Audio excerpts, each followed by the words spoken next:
Foogiano, the Atlanta-based rapper whose real name is Kwame Brown, is represented by Gucci Mane. Take a look. This is a booking photo just in. U.S. Marshals now say they tracked down the 27-year-old in Memphis last week. They tell us they had been trying to find him for 3 months after he apparently melted off his court-ordered ankle monitor, and they tried to track him down there. At last check, Brown is now being held in a jail in Memphis. We've also learned he's part of an ongoing wrongful death lawsuit stemming from a fatal shooting that happened at a nightclub in South Carolina. Fugio just walked out of prison, and the first move he makes, he sets T.I. as his profile picture. Not a polished studio shot, not some promo post, not even a finally free moment, none of that. He jumps on Instagram and makes the face of a man sitting in federal custody facing serious time, his whole identity online. That is not random. That is loud, calculated energy. This is not coincidence. Not even close. Towards the end of his prison sentence, he had been granted home detention. Part of the terms of his home detention were that he would not commit another federal offense or possess a firearm.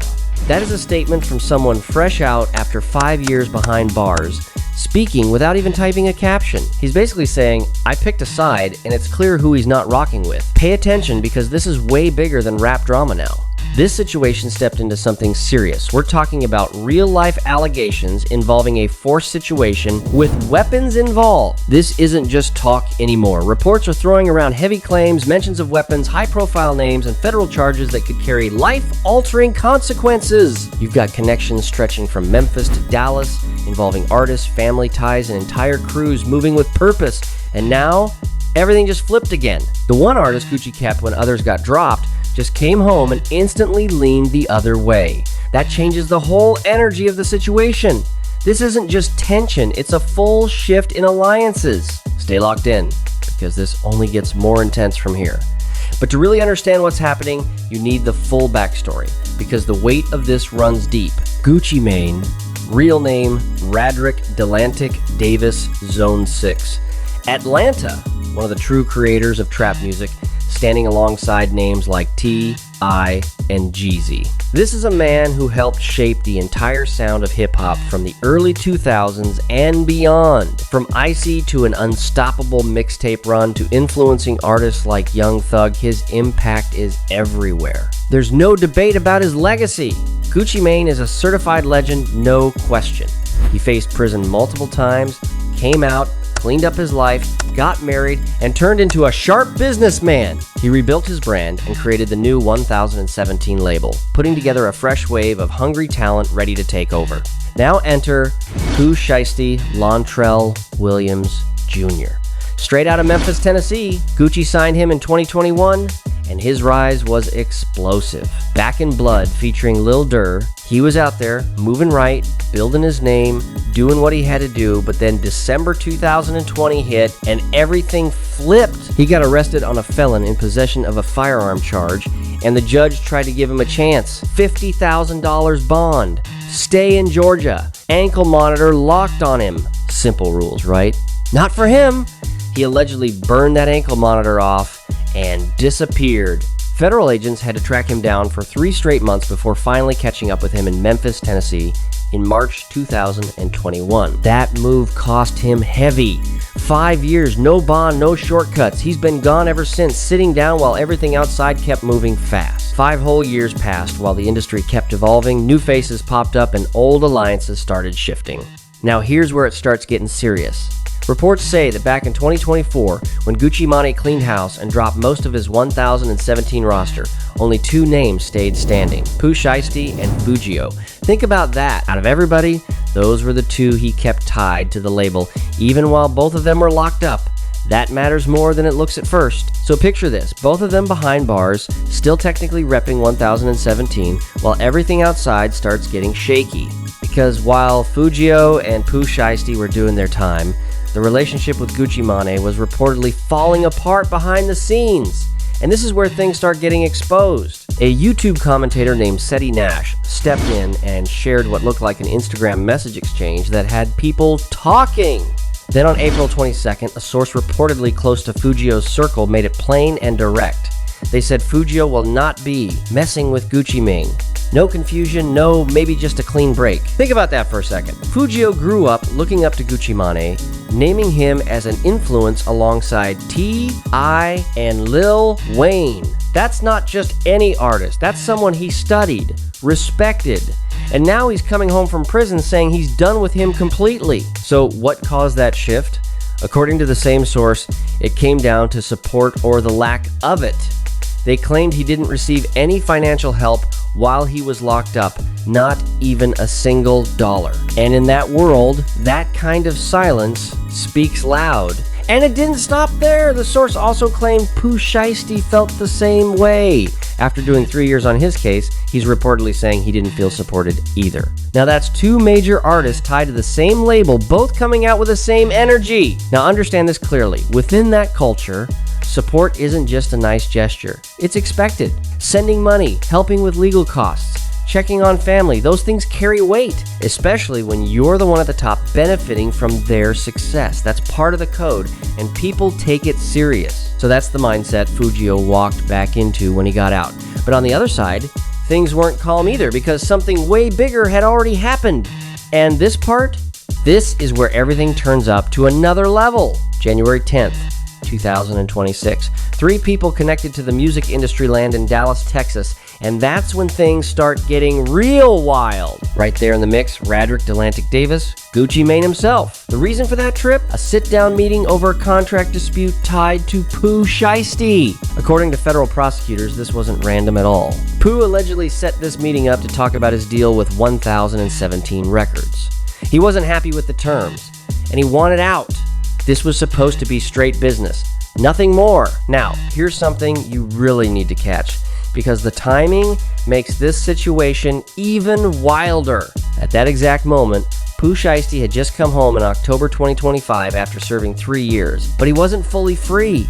He was on federal home confinement. That means ankle monitor on, strict rules, limited movement. He was not cleared to be in Texas, not cleared to be in that studio, and definitely not allowed near any weapons. Those were clear conditions, and investigators say those lines got crossed. Authorities say everything started around 3:43 p.m. on January 10th when multiple individuals entered that Dallas studio. What happened next turned into the foundation of serious federal charges.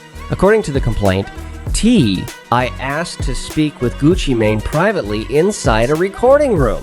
Sounds normal at first, but it quickly shifted. Gucci walks in, and inside that room are Pooh Shiesty, his father Lontrell Williams Sr., and rapper Big 30. The door shuts, and suddenly it's not just a conversation anymore. Papers come out, termination documents, and Gucci is told to sign. An argument breaks out, tension rising fast. Then things take a sharp turn. According to reports, a weapon described as an AK-style pistol was shown during that moment, and Gucci was allegedly pressured into signing those papers under threat. That's not business anymore, that's serious, and it didn't stop there. His personal items, his wedding ring, watch, earrings, and cash were all reportedly taken during the incident. Outside that room, the situation was just as intense. Investigators say multiple others involved were controlling the rest of the studio. One person was reportedly forced onto a couch and had valuables taken, while another was grabbed from behind and nearly choked unconscious. And Big 30? Reports claim he physically blocked the studio door, stopping anyone from getting out. This is way beyond music drama! These allegations point straight into federal territory, and the evidence they're talking about is heavy.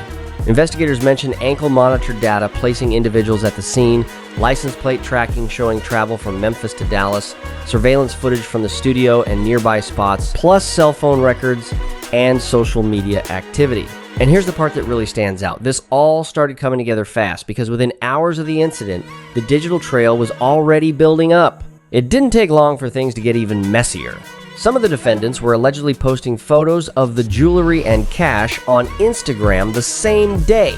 A Rolex believed to be taken during the incident showed up online almost immediately. That's how fast this situation started unraveling. And it goes deeper. Investigators say Pooh Shiesty's father played a major role in setting everything up. They claim he even went to a print shop just hours before the meeting to print out those contract papers. That's planning, step by step. before anyone even stepped inside that studio. In total, 9 people got hit with federal charges. All 9 are facing serious time up to life in prison if convicted. This is not a small case, not something that fades away quickly. The stakes are as high as it gets. The U.S. Attorney for the Northern District of Texas, Ryan Raybould, didn't hold back either. He labeled Pooh Shiesty as the ringleader and said the group allegedly used intimidation and violence to try to force their business demands. That's how the case is being framed at the federal level. Then came a major moment in court. A federal judge denied release for T.I., making it clear the situation wasn't looking good. Judge Renee Harris Tolliver reportedly told him straight up, "The weight of the evidence against you is strong." That statement alone shows how serious this case has become. Now, this is where everything starts to shift in public opinion. This is where people began connecting dots and turning their attention toward Gucci Mane, because less than 2 weeks after those arrests, something unexpected happened. On April 10th, 2026, Gucci Mane dropped a track called Crash Dummy, produced by Zaytoven. That classic trap sound came back, but it was the lyrics that had everybody talking. People started noticing it sounded like he was describing the exact situation that allegedly went down in that studio. Lines like, "Tell the truth, you went out like a real crash dummy, and after all that, you still signed to me," had listeners raising eyebrows.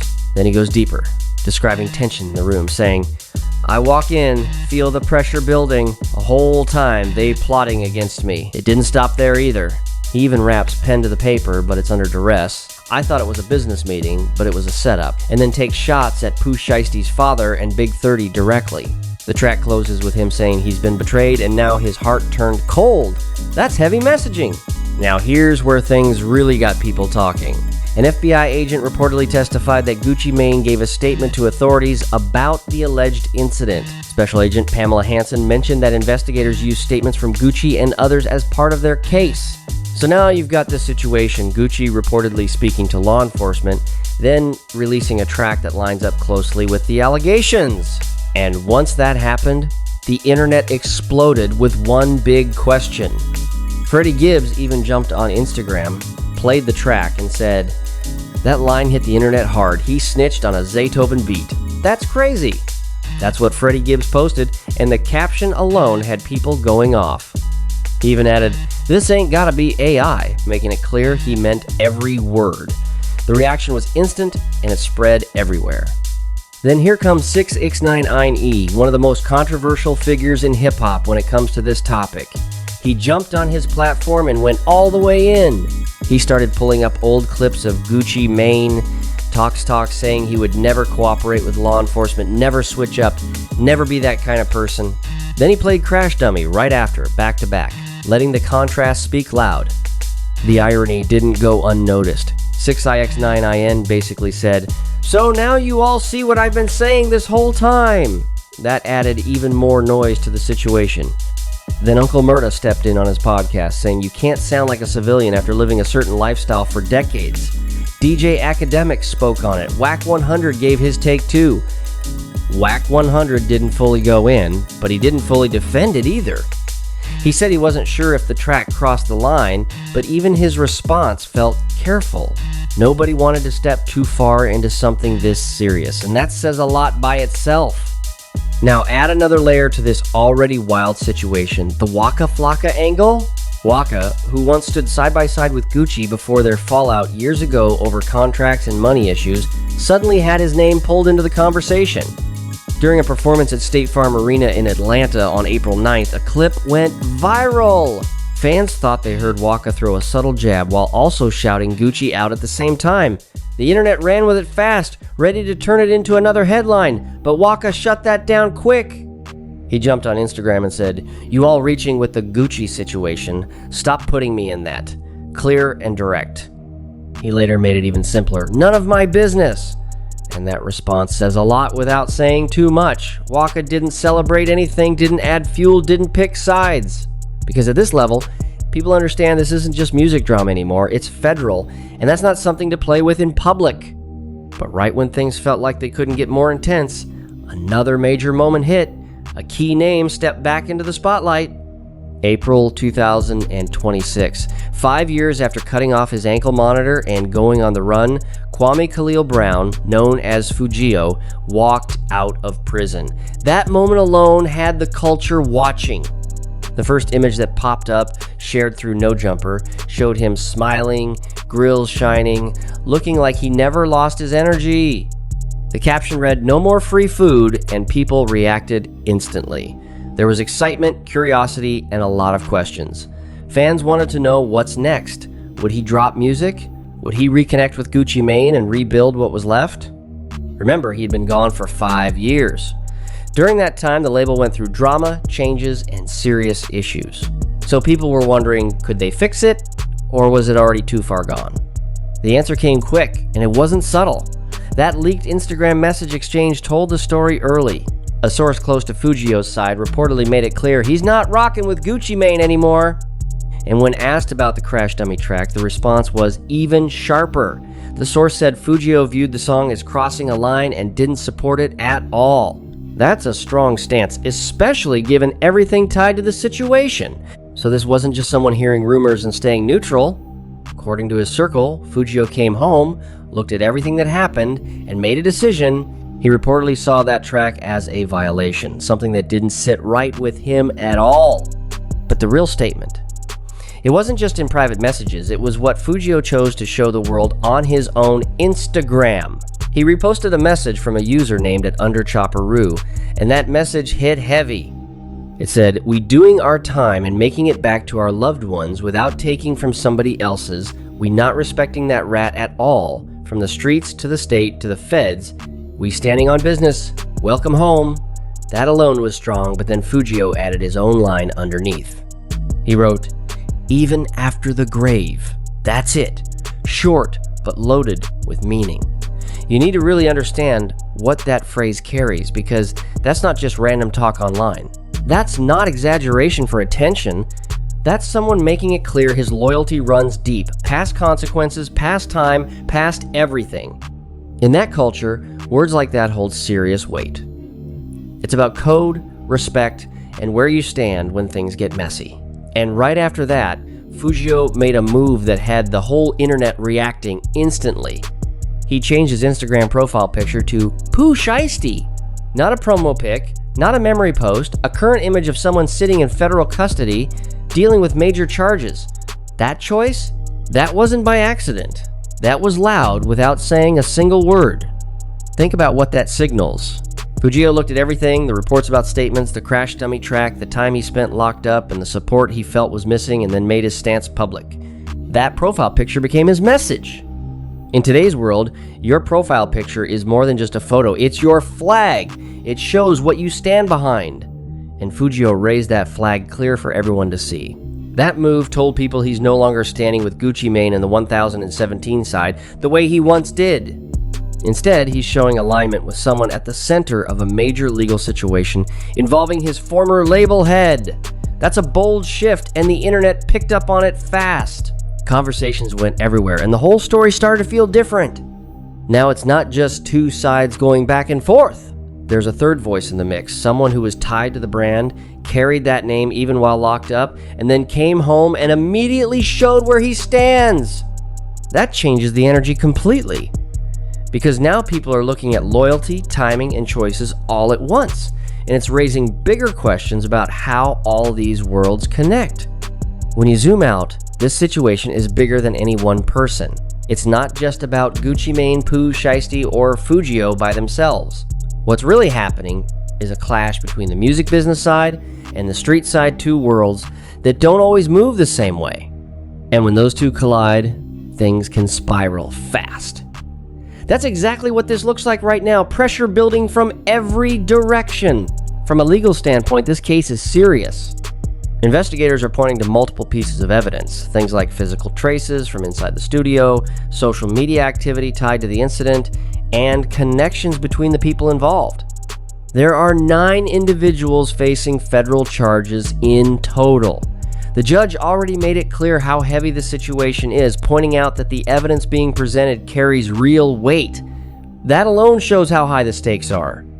And then there's Gucci Mane's position in all of this. According to the case being built, he is being treated as a victim in the situation. Reports describe him as someone who was put under pressure during that meeting and had personal property taken, while others around him were also affected. From a legal perspective, that distinction matters.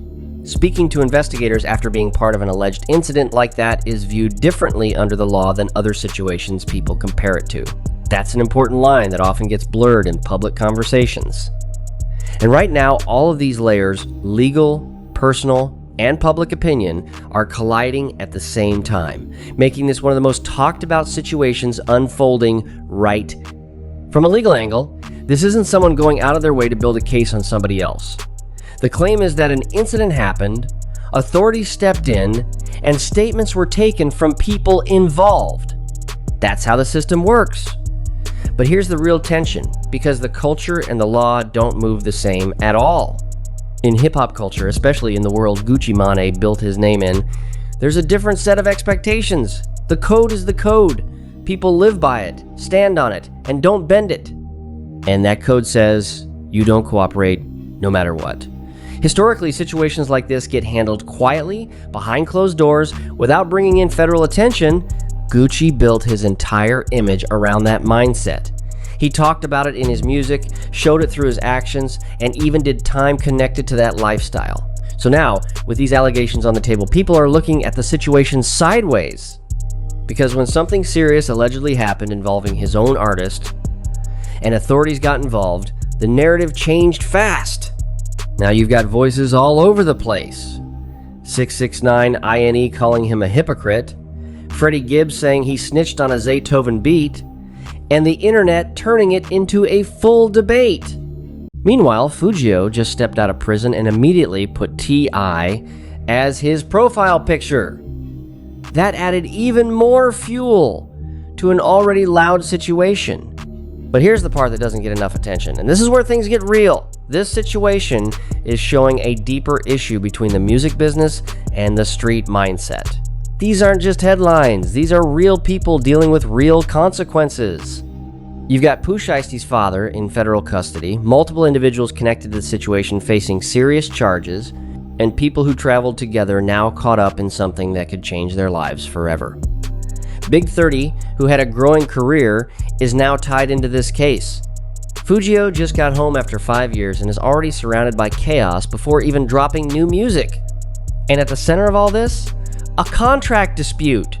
A disagreement over music rights, deals, and money that reportedly escalated into something way bigger than business. That's where everything went left. This is what happens when street approaches get mixed into business problems. It turns something that could have been handled on paper into something that ends up in courtrooms with life-changing consequences. That's not just a legal issue, that's a cultural problem too. Pooh Shiesty had serious momentum. Back in Blood wasn't just a hit, it was a moment. He had the potential for a long run in the industry. Now he's sitting in federal custody, dealing with major charges. Big 30 is caught in it too. Fugio just came home and is instantly pulled into the storm. And Gucci Mane? A certified legend who helped shape the culture is now in a position where he's being called two completely different things at once. On one side, people are labeling him a snitch. On the other, prosecutors are treating him as a victim. That contrast is wild. At the end of the day, nobody in this situation comes out looking completely right. Everybody's taking hits in different ways, and the damage is spreading across careers, reputations, and lives. Now let's focus on Fugio's move, because that's the newest shift, and it matters a lot. Him putting T.I. as his profile picture isn't just a random choice, it sends multiple messages at once. First, he's picking a side publicly. That alone changes how people view everything connected to this situation. And remember, he's still technically tied to 1017.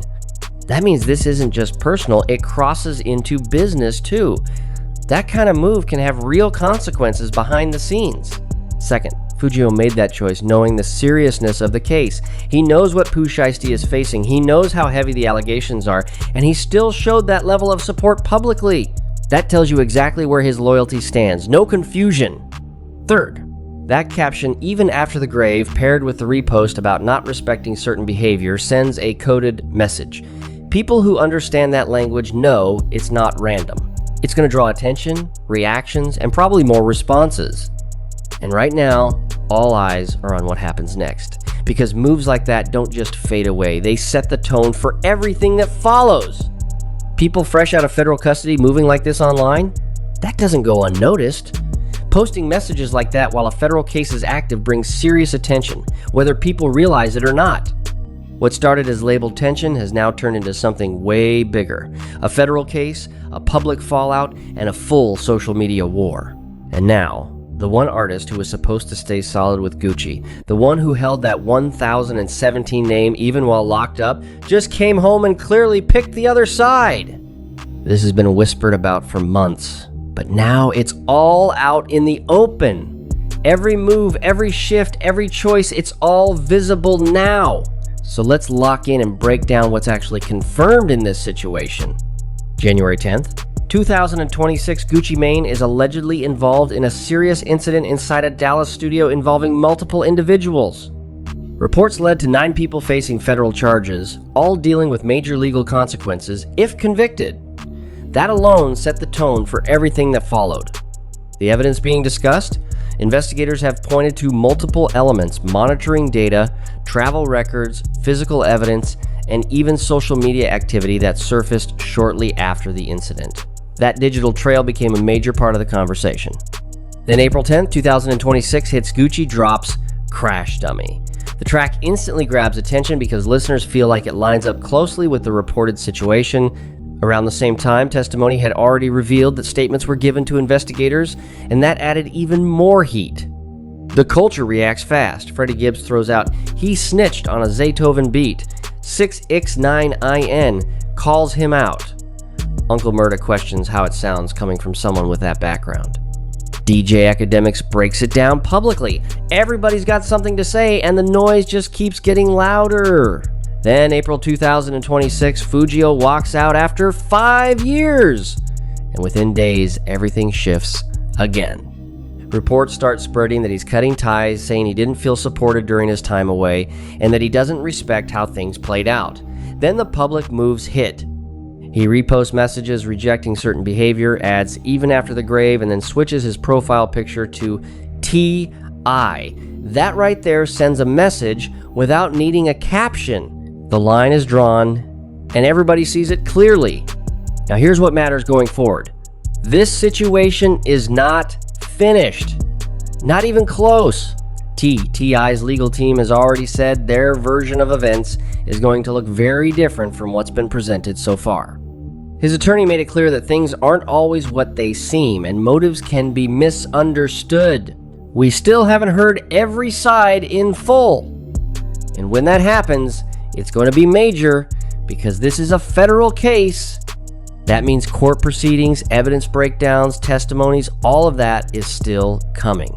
At the same time, Foogiano is out here publicly aligned against Gucci Mane while possibly still tied to 1017 on paper. That raises real questions. Does Gucci cut ties officially? Does Foogiano try to get out of his deal?